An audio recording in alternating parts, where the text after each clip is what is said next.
going on, you guys? Coach here talking San Jose State football, previewing this season. As always, we're about a week away. Starts on a Thursday. A lot of non-Saturday home games this year at Spartan Stadium.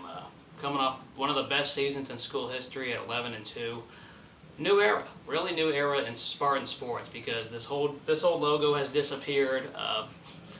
The athletic director last year, Gene Blameyer, was hired, and you got a new basketball, new football coach, but more football coach talk later. Coming off a very good season, yeah, you're going to lose some talent. Yeah, we got a new conference we're even in. We're in the Mountain West, if anyone forgot. It became effective in July. The Mountain West Conference, much more competitive. You got 12 teams. And what do you know, Boise State and San Diego State did not go to the Big East or the All-American Conference, whatever you call their name. That joke of a conference title. So it's pretty straight to the point. The divisions are West and East.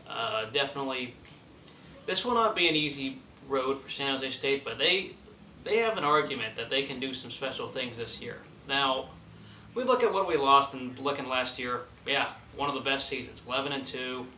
Some people expected it. Some people maybe didn't. I didn't expect them to go that well, and they put away opponents so easily like they did.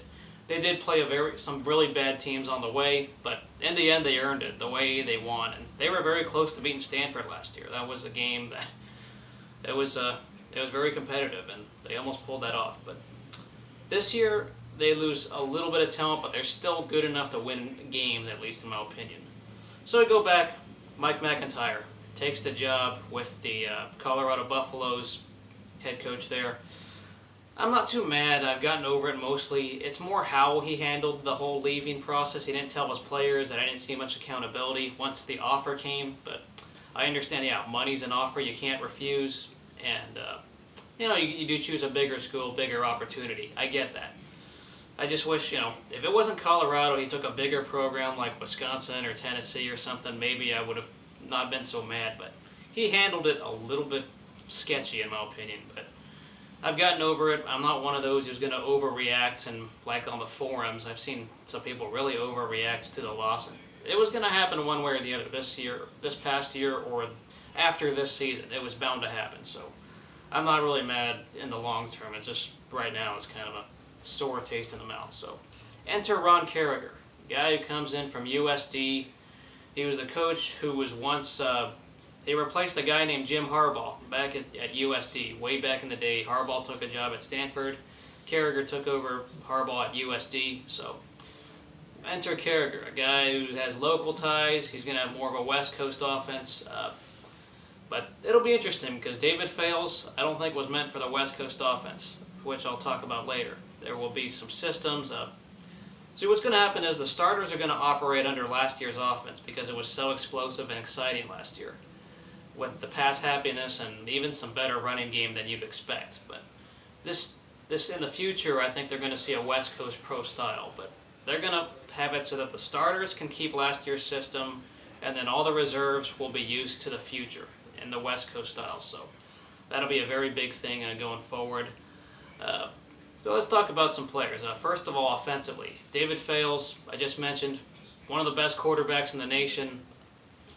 And I know if you're a national fan and you see your magazine, he should be labeled as a top 15 quarterback in the nation. I'm not going to say those other awards and other distinctions, but he does deserve to be in the top of discussions. I'm not going to use the word elite, but he's a top quarterback. Really solid, really accurate. And then he's got weapons. He still has wide receivers which are coming back that are senior heavy, like Grigsby, Chandler Jones, Jabari Carr. They got and Kyle Nutt, lots of receivers coming back. Tight end position, they got a little bit of change. Ryan Otten graduated, so tight end, bigger question there. Most of the offensive line is coming back, with the exception of David Quessenberry, who, the only guy that was drafted last year in the NFL draft. Good luck with the Texans. At least he was taken before Tyler Bray was.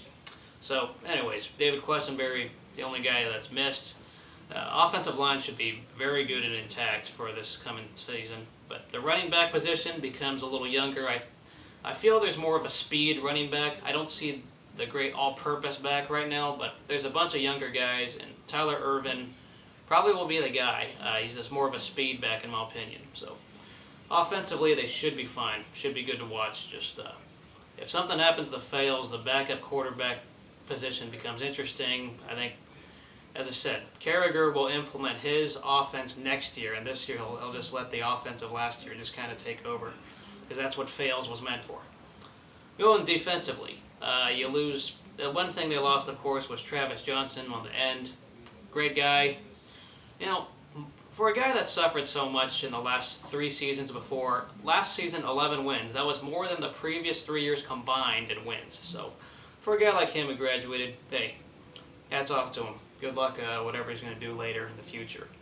But defensive line, there's a lot coming back. I feel there's enough recruits. They should be okay there, but the pass rush will be somewhat of a question. Linebackers, very well set, at least this year. They're seniors, and Keith Smith, Vince Bahajar. I like what I see from there, especially Keith Smith. If y'all haven't seen his highlight reel, Christian Tago is considered to be a very hyped linebacker and should be fine to take over the previous spot. Secondary will be very, very interesting. Yeah, there were seniors that were lost, but I could see an upgrade in the secondary compared to last year. Damon Ogburn, obviously Benet Benwekeri, and Pruitt.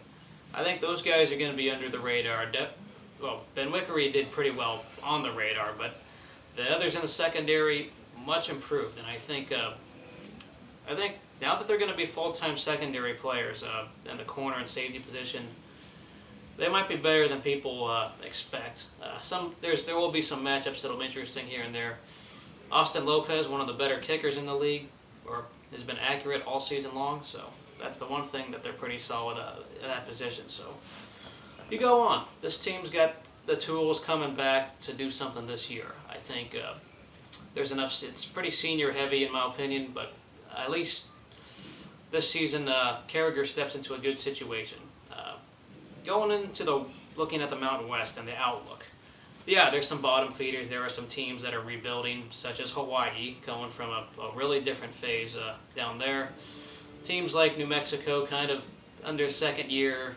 There's some so-so teams like Colorado State, but it'll be very interesting right out of the gate. You look at the schedule, you see 6 games. 2 of them will most likely be losses. A third could happen. Utah State, that'll be the game you circle and highlight, because the conference opener, that's a team that's had our number historically. Utah State's a very good team, arguably the best quarterback in the conference, and Chucky Keaton, I believe. Utah State's a very good team offensively and very well coached, even though Gary Anderson is gone. So that's one conference game I'm definitely going to be circling. Minnesota's very beatable, so technically, I know when I said 2 losses, I didn't mean 4-2 necessarily, but if they go 4-2 or 5-1 in those opening 6 games, that'll put them in very good shape. It'll be important to start well, and then the conference play. There will be some teams that will be an interesting fight, but the good news is they avoid Boise State. Don't have to see them this year. You can make the argument that the games that will decide besides Utah State are San Diego State and Fresno State. The 3 California schools on the western side of the division are expected to contend for this part of the Mountain West. San Jose State has been picked 3rd. People thought the win over San Diego State last season was kind of lucky because it was decided in the final minutes, but wins are wins. They stole that game in San Diego, if anyone forgot last year. So yeah, this will be interesting. I think this team can contend for the division. I don't know about win the conference, but they should be right in the hunts. If things go according to plan and there's some parity in between, it could come down to the last game of the season against Fresno State, and that would be very good for this conference and very good for the rivalry, which that's the school's longtime rival in Fresno State. It hasn't been really relevant in the last 20-something years. It's been very one-sided, historically speaking, in recent memory, but San Jose State won the last meeting. I know that was a down year for Fresno, but this could be a relevant rivalry for years to come. I know people will hate it that a coach leaves, but if a coach leaves your program for another school, that means you're successful, and that means for a mid-major, that's actually a good thing. And I know people aren't going to like this, but mid-majors are stepping stones until told otherwise for bigger jobs, and that's going to happen.